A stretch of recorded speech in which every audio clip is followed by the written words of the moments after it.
araw na yan, bitawan mo. Napaka ano yan, mas ano sa akin, mas stricto sa akin yan. Yung empleyado City Hall ngayon, maglakad, hindi ka pwede magsanda palak, gano'n. Ano, nung mayor ako, nilalagyan ko ng TV every office. The condition was, you use it during noon break. Para may mapanood sila, palita, they are kept abreast with the developments of the country. So nung si Inday na, pinatanggal lahat, binigay doon sa daycare centers.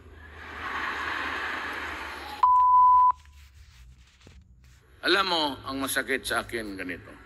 Hindi ako nagbubula, ha? Anak rin ako ng mahirap.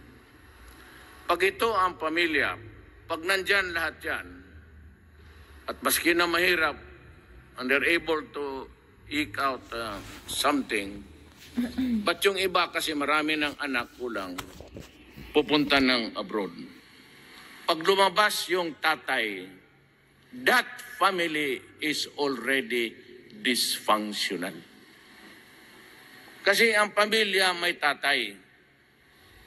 O ang nanay lumabas, that family is dysfunctional already. Ang masakit sa akin, yung dalawang mag-asawa pati, dalawang mag-asawa maglabas, and the children are left with the grandparents or sister or brother. Kung gano'n na lang ang sacrifice ng bata to long for the mother and father, tapos ganonin ang mangyari pagpadala, kasi alam mo, malaman nila kung sino eh. May pera, madating yan. Tapos, dyan ako, you bring the worst in me. Lalabas talaga yung pagka. May Duterte ako na pangharap. But may Duterte ako sa likod na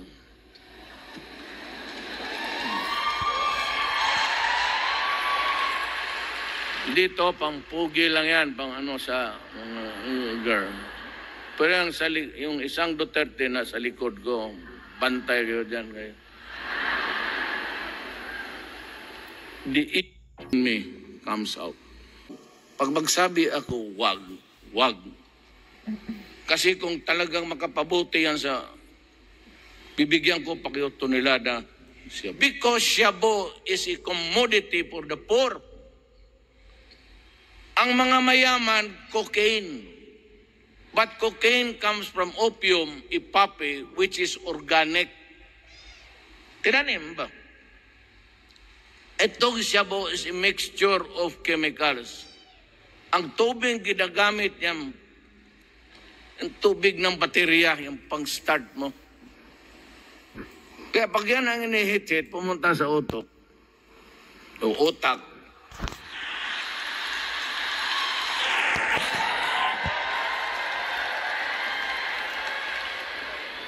Yan, maging gago. And even the United Nations control Board of Controls Drugs or Control Board, whichever, so it produces bizarre and insanity. Kaya pumapatay ng bata, nag-rape ng bata na 6 months old. Magpag-akyat dyan sa Bulacan, patayin yung nanay, patayin yung asawa, patayin yung 14 years old. Pati yung 1 years old, patayin. Yung human rights na yan, ang tinitignan, meron ba dito, puta kadyakan ko siya, meron ba?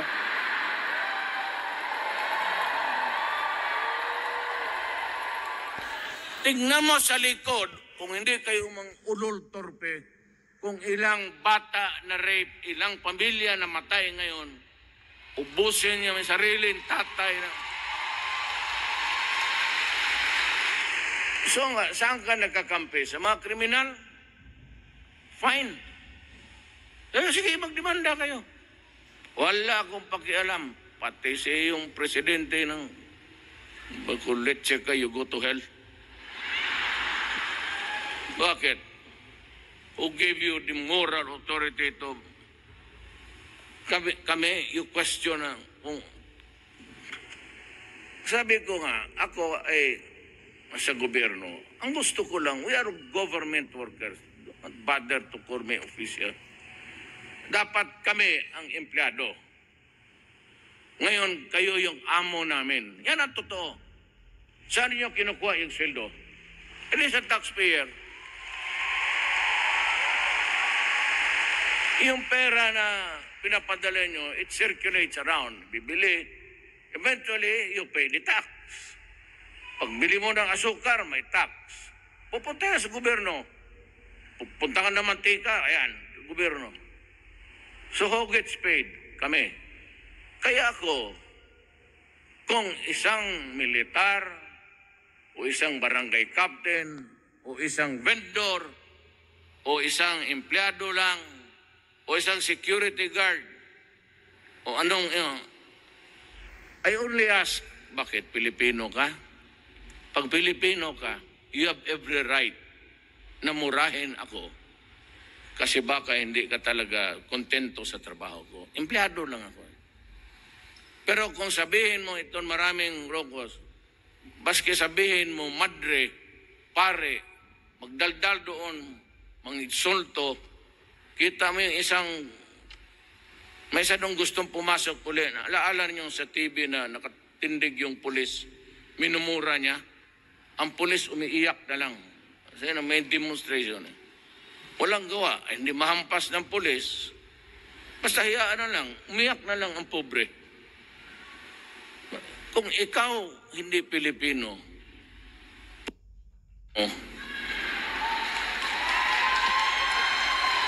do not me.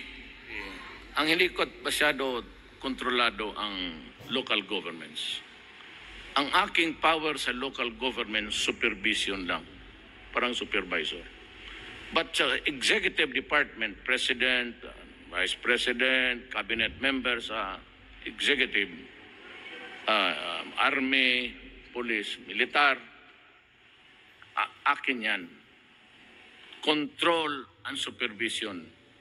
But yung mga tao na sa gobyerno, na politiko, and they are elected, supervision lang ako. So, corruption, it is there. Minsan yung mga permit, kasi ako nung mayor ako, 3 days. Hindi naman ako nagyayabang.